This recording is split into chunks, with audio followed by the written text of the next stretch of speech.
ರಾಜ್ಯದಲ್ಲಿ ಮತ್ತೆ health emergency ಸೃಷ್ಟಿಯಾಗುತ್ತಾ ಅನ್ನೋ ಅನುಮಾನ ಕಾಡ್ತಾ ಇದೆ. ಸಾಲು ಸಾಲು ಪ್ರತಿಭಟನೆಗಳು ನಿನ್ನೆ ಇಡೀ ದಿನ ಬೇರೆ ಬೇರೆ ಸಂಘಟನೆ ಹಾಗೆ ಬೇರೆ ಬೇರೆ ಕ್ಷೇತ್ರದ ಸಿಬ್ಬಂದಿಗಳು ಮಾಡಿದ್ದನ್ನ ಗಮನಿಸಿದ್ವಿ. ಇದೀಗ ನರ್ಸ್ಗಳ ಸರದಿ. ಹೀಗಾಗಿ ರಾಜ್ಯದಲ್ಲಿ ಹೆಲ್ತ್ ಎಮರ್ಜೆನ್ಸಿ ಶುರುವಾಗುತ್ತಾ ಅನ್ನೋ ಅನುಮಾನ. ಫ್ರೀಡಂ ಪಾರ್ಕ್ನಲ್ಲಿ ಅನಿರ್ದಿಷ್ಟಾವಧಿ ಅಹೋರಾತ್ರಿ ಧರಣಿಗೆ ಕುಳಿತಿದ್ದಾರೆ ನರ್ಸ್ಗಳು. ವೇತನ ಹೆಚ್ಚಳಕ್ಕೆ ಆಗ್ರಹಿಸಿ ಪ್ರತಿಭಟನೆಯನ್ನ ನಡೆಸಲಾಗ್ತಾ ಇದೆ.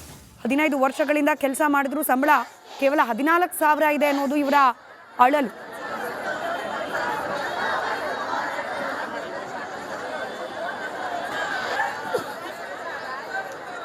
ರಾಜ್ಯದ ಜನರ ಆರೋಗ್ಯವನ್ನ ಕಾಪಾಡುವಂತಹ ರಾಜ್ಯದ ಸ್ಟಾಫ್ ನರ್ಸ್ಗಳ ಮಾನಸಿಕ ಆರೋಗ್ಯವನ್ನ ಇವತ್ತು ಕಾಪಾಡ್ಕೊಳ್ಳಿಕ್ಕೆ ಆಗ್ತಾ ಇಲ್ಲ.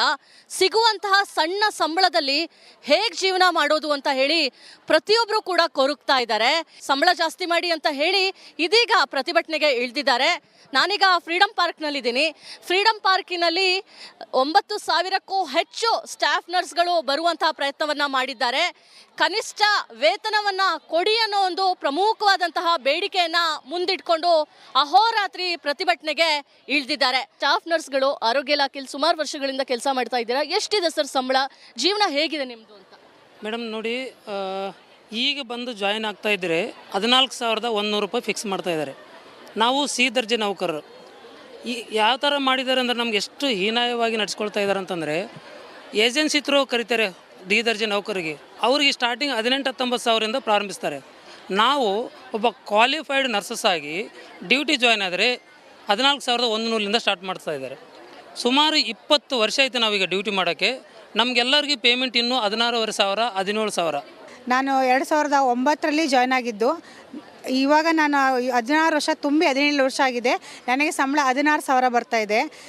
ನಮ್ಮ ಜೂನಿಯರ್ ಆಗಿ ಜಾಯ್ನ್ ಆಗಿದ್ದಾರೆ ಔಟ್ಸೋರ್ಸಲ್ಲಿ, ಅವ್ರಿಗೆಲ್ಲ 18,000 20,000 ಬರ್ತಾಯಿದೆ. ಜಾಯ್ನ್ ಆಗಿ ಇನ್ನೂ 1 ವರ್ಷ ಆಗಿಲ್ಲ, ಅವ್ರಿಗೆ ಬರ್ತಾಯಿದೆ. ನಾವು 15 ವರ್ಷ 17 ವರ್ಷದಿಂದ ಬರೀ 16,000 ರೂಪಾಯಿಗೆ ಇವಾಗ ಆಗಿರೋದು 16,000 ರೂಪಾಯಿ. ನಮ್ಮ ಬೇಡಿಕೆ ಏನು ಅಂದರೆ, ನಾವು ಪರ್ಮನೆಂಟ್ ಅವ್ರು ಎಷ್ಟು ಕೆಲಸ ಮಾಡ್ತಾರೆ ನಾವು ಅಷ್ಟೇ ಕೆಲಸ ಮಾಡ್ತೀವಿ.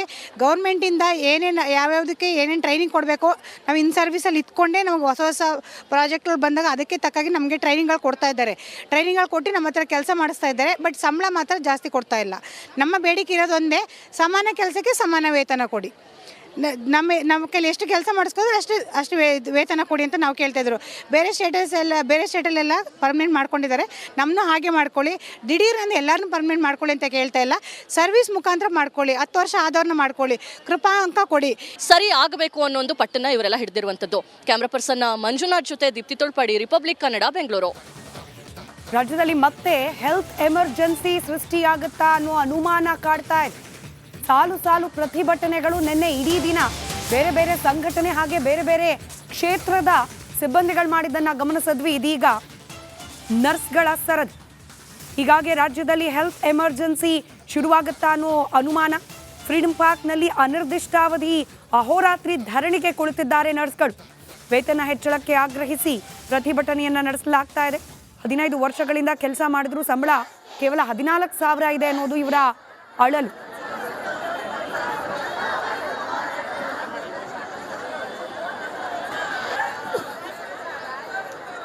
ರಾಜ್ಯದ ಜನರ ಆರೋಗ್ಯವನ್ನ ಕಾಪಾಡುವಂತಹ ರಾಜ್ಯದ ಸ್ಟಾಫ್ ನರ್ಸ್ಗಳ ಮಾನಸಿಕ ಆರೋಗ್ಯವನ್ನ ಇವತ್ತು ಕಾಪಾಡ್ಕೊಳ್ಳಿಕ್ಕೆ ಆಗ್ತಾ ಇಲ್ಲ.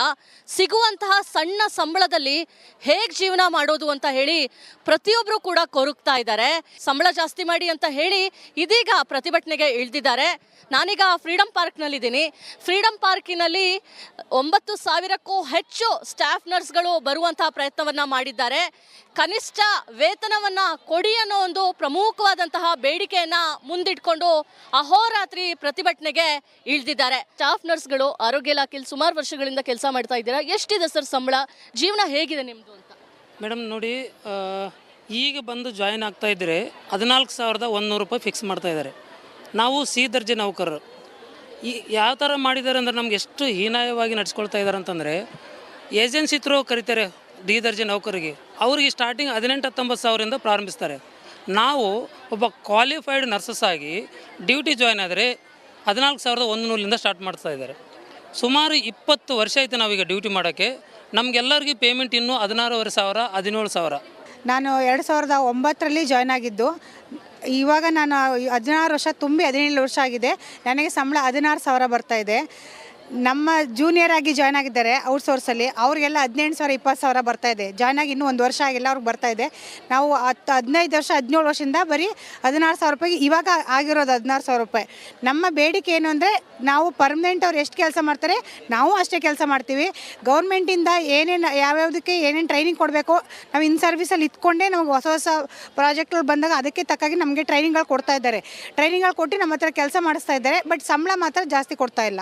ನಮ್ಮ ಬೇಡಿಕೆ ಇರೋದು ಒಂದೇ, ಸಮಾನ ಕೆಲಸಕ್ಕೆ ಸಮಾನ ವೇತನ ಕೊಡಿ. ನಮ್ಮ ಕೈಲಿ ಎಷ್ಟು ಕೆಲಸ ಮಾಡಿಸ್ಕೋದ್ರೆ ಅಷ್ಟು ವೇತನ ಕೊಡಿ ಅಂತ ನಾವು ಕೇಳ್ತಾಯಿದ್ರು. ಬೇರೆ ಸ್ಟೇಟಲ್ಲೆಲ್ಲ ಪರ್ಮನೆಂಟ್ ಮಾಡ್ಕೊಂಡಿದ್ದಾರೆ. ನಮ್ಮನ್ನು ಹಾಗೆ ಮಾಡ್ಕೊಳ್ಳಿ, ದಿಢೀರ್ ಅಂದರೆ ಎಲ್ಲರನ್ನೂ ಪರ್ಮನೆಂಟ್ ಮಾಡ್ಕೊಳ್ಳಿ ಅಂತ ಕೇಳ್ತಾ ಇಲ್ಲ. ಸರ್ವಿಸ್ ಮುಖಾಂತರ ಮಾಡ್ಕೊಳ್ಳಿ, 10 ವರ್ಷ ಆದವ್ರನ್ನ ಮಾಡ್ಕೊಳ್ಳಿ, ಕೃಪಾ ಅಂಕ ಕೊಡಿ. ಸರಿ ಆಗಬೇಕು ಅನ್ನೋ ಒಂದು ಪಟ್ಟನ್ನ ಇವರೆಲ್ಲ ಹಿಡಿದಿರುವಂಥದ್ದು. ಕ್ಯಾಮ್ರಾ ಪರ್ಸನ್ ಮಂಜುನಾಥ್ ಜೊತೆ ದೀಪ್ತಿ ತೊಳ್ಪಾಡಿ, ರಿಪಬ್ಲಿಕ್ ಕನ್ನಡ, ಬೆಂಗಳೂರು. ರಾಜ್ಯದಲ್ಲಿ ಮತ್ತೆ ಹೆಲ್ತ್ ಎಮರ್ಜೆನ್ಸಿ ಸೃಷ್ಟಿಯಾಗುತ್ತಾ ಅನ್ನೋ ಅನುಮಾನ ಕಾಡ್ತಾ ಇದೆ. ಸಾಲು ಸಾಲು ಪ್ರತಿಭಟನೆಗಳು ನಿನ್ನೆ ಇಡೀ ದಿನ ಬೇರೆ ಬೇರೆ ಸಂಘಟನೆ ಹಾಗೆ ಬೇರೆ ಬೇರೆ ಕ್ಷೇತ್ರದ ಸಿಬ್ಬಂದಿಗಳು ಮಾಡಿದ್ದನ್ನ ಗಮನಿಸಿದ್ವಿ. ಇದೀಗ ನರ್ಸ್ಗಳ ಸರದಿ. ಹೀಗಾಗಿ ರಾಜ್ಯದಲ್ಲಿ ಹೆಲ್ತ್ ಎಮರ್ಜೆನ್ಸಿ ಶುರುವಾಗುತ್ತಾ ಅನ್ನೋ ಅನುಮಾನ. ಫ್ರೀಡಂ ಪಾರ್ಕ್ನಲ್ಲಿ ಅನಿರ್ದಿಷ್ಟಾವಧಿ ಅಹೋರಾತ್ರಿ ಧರಣಿಗೆ ಕುಳಿತಿದ್ದಾರೆ ನರ್ಸ್ಗಳು. ವೇತನ ಹೆಚ್ಚಳಕ್ಕೆ ಆಗ್ರಹಿಸಿ ಪ್ರತಿಭಟನೆಯನ್ನ ನಡೆಸಲಾಗ್ತಾ ಇದೆ. 15 ವರ್ಷಗಳಿಂದ ಕೆಲಸ ಮಾಡಿದ್ರು ಸಂಬಳ ಕೇವಲ 14,000 ಇದೆ ಅನ್ನೋದು ಇವರ ಅಳಲು.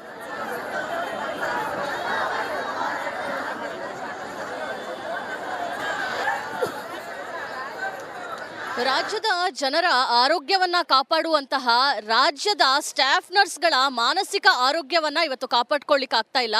ಸಿಗುವಂತಹ ಸಣ್ಣ ಸಂಬಳದಲ್ಲಿ ಹೇಗೆ ಜೀವನ ಮಾಡೋದು ಅಂತ ಹೇಳಿ ಪ್ರತಿಯೊಬ್ಬರು ಕೂಡ ಕೊರಗ್ತಾ ಇದ್ದಾರೆ. ಸಂಬಳ ಜಾಸ್ತಿ ಮಾಡಿ ಅಂತ ಹೇಳಿ ಇದೀಗ ಪ್ರತಿಭಟನೆಗೆ ಇಳಿದಿದ್ದಾರೆ. ನಾನೀಗ ಫ್ರೀಡಂ ಪಾರ್ಕ್ನಲ್ಲಿದ್ದೀನಿ. ಫ್ರೀಡಂ ಪಾರ್ಕಿನಲ್ಲಿ 9,000ಕ್ಕೂ ಹೆಚ್ಚು ಸ್ಟಾಫ್ ನರ್ಸ್ಗಳು ಬರುವಂತಹ ಪ್ರಯತ್ನವನ್ನ ಮಾಡಿದ್ದಾರೆ.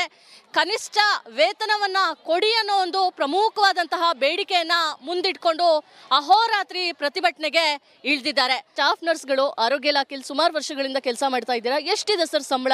ಜೀವನ ಹೇಗಿದೆ ನಿಮ್ಮದು ಅಂತ? ಮೇಡಮ್ ನೋಡಿ, ಈಗ ಬಂದು ಜಾಯಿನ್ ಆಗ್ತಾ ಇದ್ದರೆ 14,100 ರೂಪಾಯಿ ಫಿಕ್ಸ್ ಮಾಡ್ತಾ ಇದ್ದಾರೆ. ನಾವು ಸಿ ದರ್ಜೆ ನೌಕರರು. ಯಾವ ಥರ ಮಾಡಿದ್ದಾರೆ ಅಂದರೆ ನಮ್ಗೆ ಎಷ್ಟು ಹೀನಾಯವಾಗಿ ನಡೆಸ್ಕೊಳ್ತಾ ಇದ್ದಾರೆ ಅಂತಂದರೆ, ಏಜೆನ್ಸಿ ಥ್ರೂ ಕರೀತಾರೆ ಡಿ ದರ್ಜೆ ನೌಕರಿಗೆ. ಅವ್ರಿಗೆ ಸ್ಟಾರ್ಟಿಂಗ್ 18-19 ಸಾವಿರದಿಂದ ಪ್ರಾರಂಭಿಸ್ತಾರೆ. ನಾವು ಒಬ್ಬ ಕ್ವಾಲಿಫೈಡ್ ನರ್ಸಸ್ ಆಗಿ ಡ್ಯೂಟಿ ಜಾಯ್ನ್ ಆದರೆ 14,100ರಿಂದ ಸ್ಟಾರ್ಟ್ ಮಾಡ್ತಾ ಇದ್ದಾರೆ. ಸುಮಾರು 20 ವರ್ಷ ಆಯಿತು ನಾವೀಗ ಡ್ಯೂಟಿ ಮಾಡೋಕ್ಕೆ. ನಮಗೆಲ್ಲರಿಗೂ ಪೇಮೆಂಟ್ ಇನ್ನೂ 16,500 17,000. ನಾನು 2009ರಲ್ಲಿ ಜಾಯ್ನ್ ಆಗಿದ್ದು. ಇವಾಗ ನಾನು 16 ವರ್ಷ ತುಂಬಿ 17 ವರ್ಷ ಆಗಿದೆ. ನನಗೆ ಸಂಬಳ 16,000 ಬರ್ತಾ ಇದೆ. ನಮ್ಮ ಜೂನಿಯರ್ ಆಗಿ ಜಾಯ್ನ್ ಆಗಿದ್ದಾರೆ ಔಟ್ಸೋರ್ಸಲ್ಲಿ, ಅವ್ರಿಗೆಲ್ಲ 18,000 20,000 ಬರ್ತಾ ಇದೆ. ಜಾಯ್ನ್ ಆಗಿ ಇನ್ನೂ 1 ವರ್ಷ ಆಗಿಲ್ಲ, ಅವ್ರಿಗೆ ಬರ್ತಾ ಇದೆ. ನಾವು 15 ವರ್ಷ 17 ವರ್ಷದಿಂದ ಬರೀ 16,000 ರೂಪಾಯಿಗೆ ಇವಾಗ ಆಗಿರೋದು 16,000 ರೂಪಾಯಿ. ನಮ್ಮ ಬೇಡಿಕೆ ಏನು ಅಂದರೆ, ನಾವು ಪರ್ಮನೆಂಟ್ ಅವ್ರು ಎಷ್ಟು ಕೆಲಸ ಮಾಡ್ತಾರೆ ನಾವು ಅಷ್ಟೇ ಕೆಲಸ ಮಾಡ್ತೀವಿ. ಗೌರ್ಮೆಂಟಿಂದ ಏನೇನು ಯಾವ್ಯಾವುದಕ್ಕೆ ಏನೇನು ಟ್ರೈನಿಂಗ್ ಕೊಡಬೇಕು, ನಾವು ಇನ್ ಸರ್ವಿಸಲ್ಲಿ ಇತ್ಕೊಂಡೇ ನಮಗೆ ಹೊಸ ಹೊಸ ಪ್ರಾಜೆಕ್ಟ್ಗಳು ಬಂದಾಗ ಅದಕ್ಕೆ ತಕ್ಕಾಗಿ ನಮಗೆ ಟ್ರೈನಿಂಗ್ಗಳು ಕೊಡ್ತಾ ಇದ್ದಾರೆ. ಟ್ರೈನಿಂಗ್ಗಳು ಕೊಟ್ಟು ನಮ್ಮ ಹತ್ರ ಕೆಲಸ ಮಾಡಿಸ್ತಾ ಇದ್ದಾರೆ. ಬಟ್ ಸಂಬಳ ಮಾತ್ರ ಜಾಸ್ತಿ